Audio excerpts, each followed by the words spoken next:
town hires an interim administrator. We hear from Chairman Paul Federici about the process. A surprise announcement at Tuesday's meeting of the Planning Board. Chairman Alessandro Meccia steps down. And the Carnival opens up at Center Field, kicking off the town's 4th of July weekend celebrations. All the details just ahead on this edition of ELCAT News Week in Review.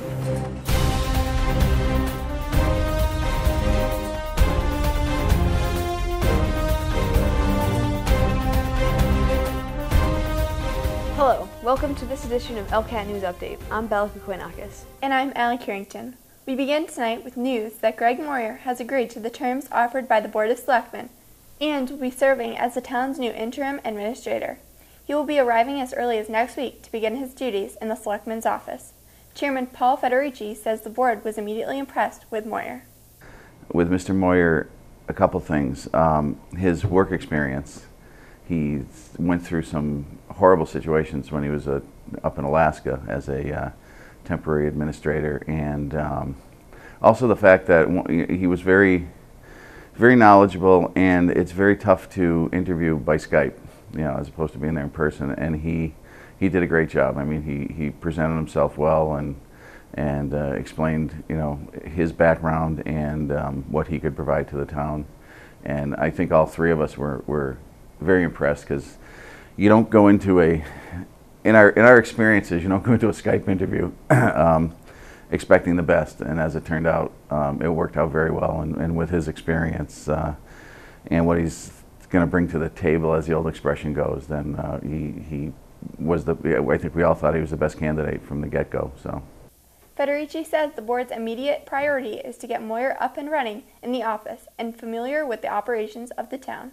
Well, right now, our I guess you call her our executive secretary, Lorraine, has been burdened with all the tasks that Nick used to do. So, and Nick, besides running our meetings, getting information together for the board and for his office, he was sort of a go-between between some department heads and the board. So all this has been sort of thrown on Lorraine, and besides her regular duties. So with Mr. Moyer coming in, he will be hopefully alleviating her of some of those other duties, and he can jump right in. And once he learns the players, so to speak, then he can help with doing the tasks that Nick did, and helping us get our meetings set, finding information for us, acting as a sort of a liaison with department heads, and generally running the selectman's office. Asked about where the board is in process of seeking a permanent town administrator, Federici says no process is in place yet, but that he has some ideas he'd like to suggest to the board. We actually haven't discussed. Our first priority was to get someone in there now. So we haven't discussed the method that we're going to use to find a permanent town administrator. I'm thinking that we may do it. I've had some people suggest to me that we should put together sort of a panel, if you will, and include a couple business people from town as advisors in the selection process. So that's something that I'm going to present to the board. What we actually end up with, I'm not sure what will happen, but I'd like to think that we could do it in-house with the help of some other townspeople. Federici added that the prospect of a change in the form of town government being considered by the Charter Commission could complicate the search process. One of the situations that we have is we're looking at a charter change.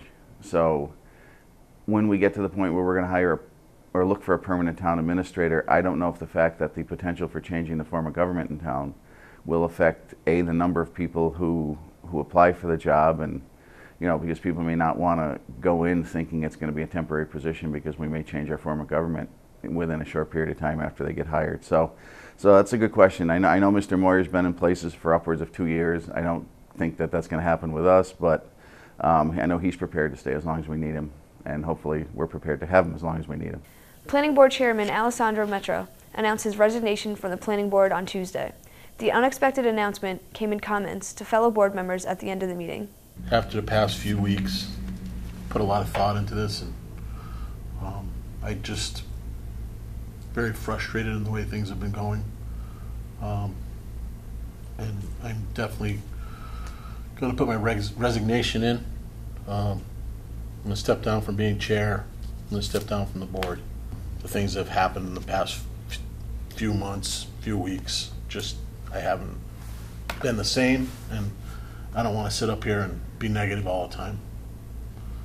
I don't have a choice. Like today I had to leave work early, you know, and if it was for other reasons, I probably could have stayed, you know. I would have stayed, it's no problem, but it's just, I need to make up that extra. Do you want to discuss what extra you're referring to? Everybody's going to know it anyways, and it's for the insurance. I mean, it is what it is. You know, people think that we just sat here and come up here and stay here for an hour and then we leave. It's not like that at all. To say someone, you know, works 5 hours a week here, no. My phone rings constantly for advice and this and that. In May, the Board of Selectmen voted to withdraw health insurance coverage for elected officials. Tuesday was also the opening night of the Carnival, which got underway at 6 p.m.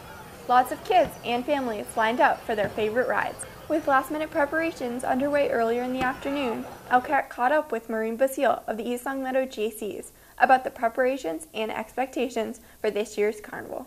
We have several officers coming down each night. We sit down with them in the spring and we go over what we're having for events and everything, and they set what they think we need for safety. We get an officer to cross walk on Maple and on Shaker Road, and then we have officers within the field, and we also do the fireworks, and we have officers all along Maple Street that night and at the high school.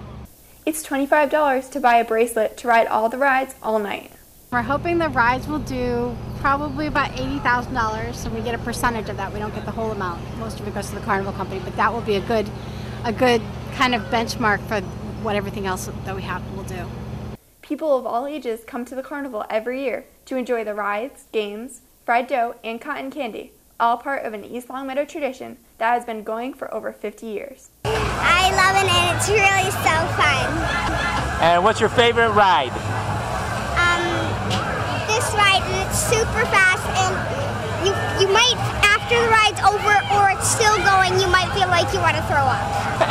And what ride do you want to go on that you haven't been on yet? Mostly the Ferris wheel. The Carnival runs from 6 to 11 on Wednesday and Thursday, and from 6 to midnight on Friday. The Rotary Club concert starts at 7, followed by the fireworks at 10 p.m., and the Independence Day Parade starts at 10 on Saturday morning. The forecast is for gorgeous weather, so we hope to see everyone there. That will do it for us tonight. Thanks for watching. I'm Bella Kapoinakis. And I'm Allie Carrington. Happy 4th.